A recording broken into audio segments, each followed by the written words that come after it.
This is Secrets of Frontierland. First of all, when you enter Frontierland, we see 13 different flags. These are flags from the Revolutionary War before a standard flag was set upon. Here are some of the pictures of some of them that you might find. As I said, in the entrance to Frontierland.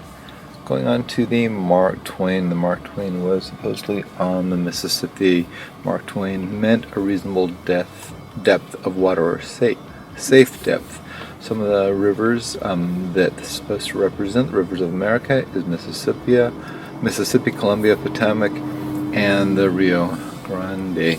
We have here Davy Crockett's cabin, the newer version. You see a buckskin shirt and a coonskin hat to honor Davy Crockett, who is actually, this is Fess Parker. Before, we saw the cabin on fire with a dead body in front with an arrow sticking out. Not being politically correct, this was changed. We see now friendly Indians. This Indian is waves a lot. And going on, we see Joel, or the Fowler Harbor. Joe Fowler was one of the men who helped an admiral in the Second World War that did a lot of the organization for the war effort, but also had a huge part in helping develop Disneyland, and especially in the construction of Disneyland.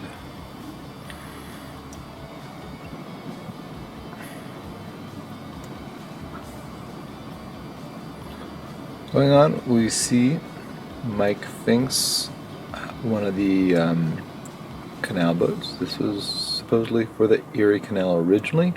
It was an original ride at Disney. We see it used in films. It was actually a prop in several Davy Crockett films, including River Pirates and the keeled boat races. Mike Fink was a legend in keelboaters, supposedly a good shot, a brawler, kind of a rough guy, a big guy. I think he was about 6'4", ready to take on anyone, a little bit of a rough guy. So here we go back to one of the films. This is Davy Crockett and the River Pirates.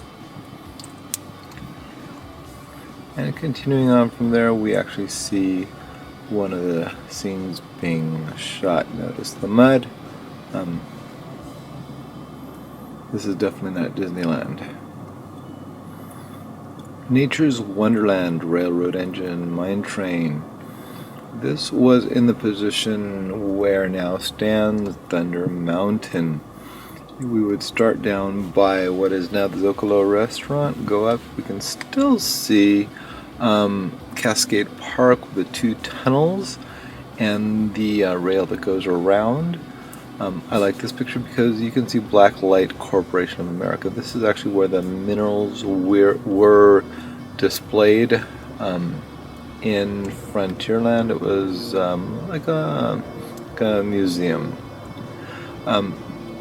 The village, Mineral Ridge, is still there. It's used as a backdrop for Thunder Mountain, and here not only do you see the village, but you also see the Matterhorn in the distance. Bryce Canyon National Park was used for much of the modeling of the formations. And here we see the three wise men. The old train was until recently still visible as you took the Mark Twain around. And then I have a few pictures of one, the boarded up tunnel. You can see this as you walk by Thunder Mountain. It's right over the beaver pond, which doesn't have any beavers, and another tunnel, again, right above the beaver pond.